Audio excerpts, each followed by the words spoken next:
evening all, and Bula Bikinaka from Fiji. My name is Prashneel and I'll be your presenter today. The presentation today is based on the nature-based solution innovations that is being currently studied and implemented in Fiji. First thing, where is Fiji? So, yeah, it's in the heart of the South Pacific. A very long way from here. And so, as part of the introduction, the nature-based innovation in Fiji was more through implemented in by the South Pacific communities in 2023 through the Sustainable Coastal Fisheries and Aquaculture Project funded by the Ministry of Foreign Affairs and Trade, New Zealand. The project was designed or is designed to embed how nature-based solutions is being implemented in aquaculture and how it's being identified. So there were 4 case studies undertaken as part of this study. And the first one being regenerative shellfish farming. This is the mangrove oyster project that was pioneered by the Ministry of Fisheries in 2017. Later on, this project has received funding from FAO and the Pacific communities, and the communities have been trained in collecting the spats from the wild.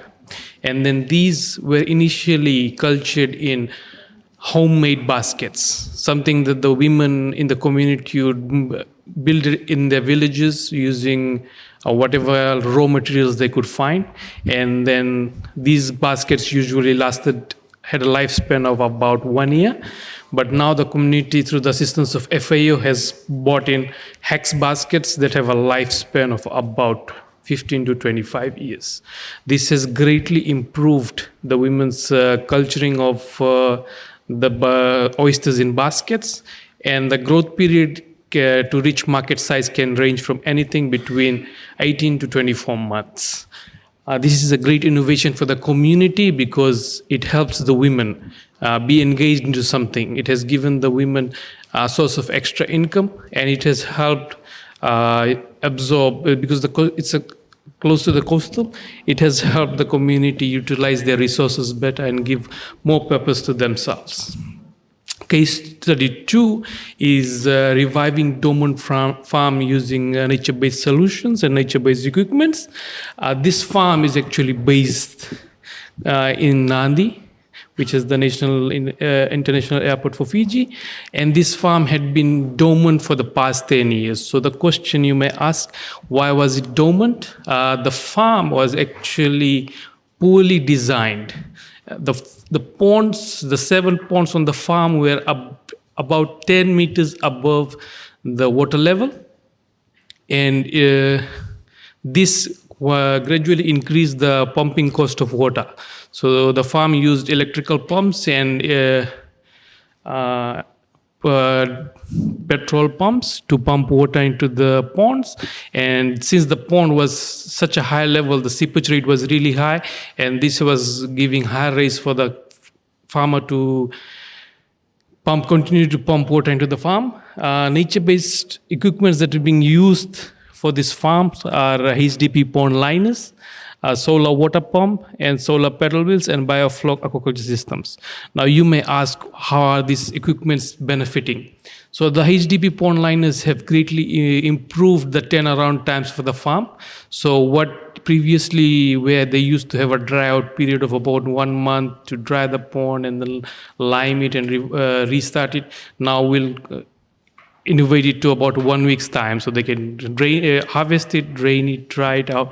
The solar water pump will greatly reduce the reliance on farms' electrical cost, and the solar pedal wheels have actually improved the farm's stocking capacity in the ponds. With more oxygen in the water, this has really greatly helped them. And the biofloc aquaculture system will help them, the juveniles, to grow into adult-sized fish before they are stocked into the ponds. Case study 3 is Fiji's first aquaculture farm to rely on renewable energy source. The farm is in the process of installing a 500 kilowatt solar system, and it is set to produce about 220 kilowatt of electricity for the farm on a daily basis. This will generate clean and renewable energy for the farm that is on doing shrimp farming, and the farm is also having installed pond liners. And most of the shrimp farms, they're based on profit, and these pond liners and installation of paddle wheels will increase the stocking density from 25 to 35 or more, and this will also increase the faster turnaround time for the dry out period, which previously used to be 1 month or 1.5 months to about a week's time. So within a week's time, the farmer sees that he'll have a turnaround time just by having these technologies and innovations installed. The fourth case study is a very interesting farm. This is a tilapia and freshwater prawns farm in the main island. And this farm does not have any electricity.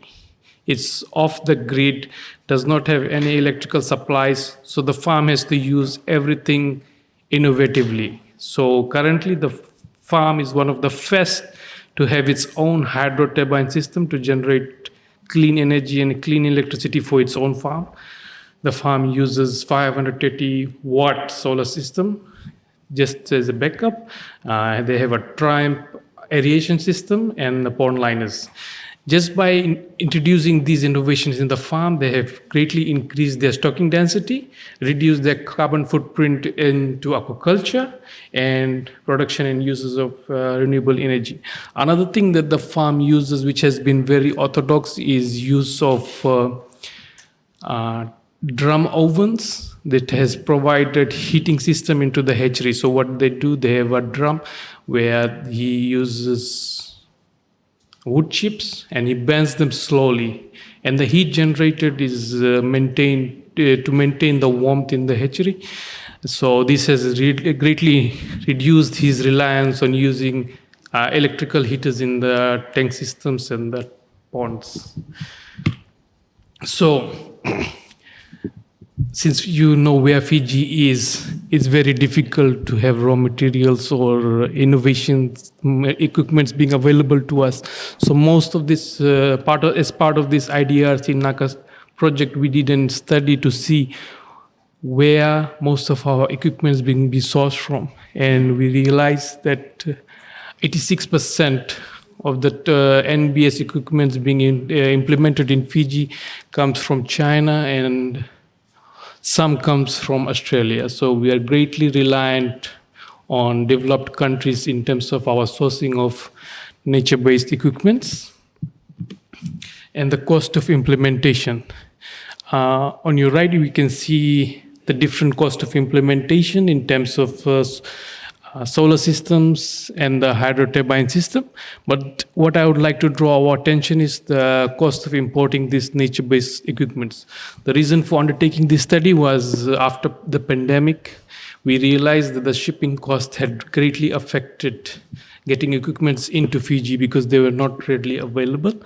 So when we undertook this study, we realized that 14% of the total equipments being imported had a attracted shipping cost, and another 15% went into the duties that the country charges, and 71% is the actual cost of the product. So this is greatly impacted how farmers bear the cost in terms of importation.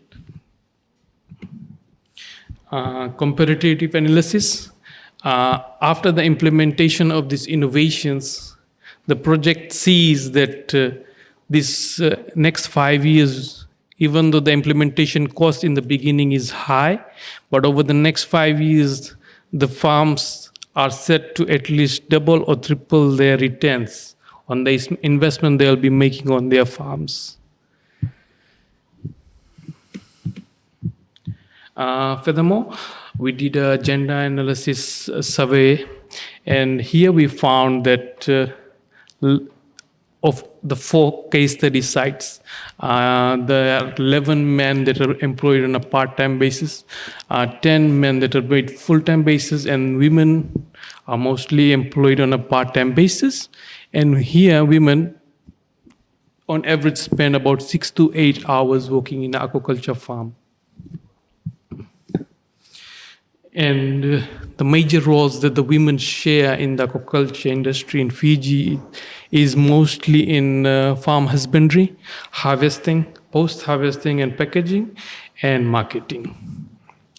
And when we question the women of their preferences in what they would love to do and continue their career in aquaculture, they said they would love to learn more and undertake more hatchery duties, undertake more administrative duties came number 2nd.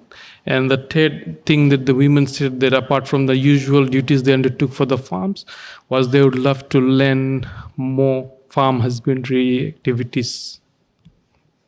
Thank you.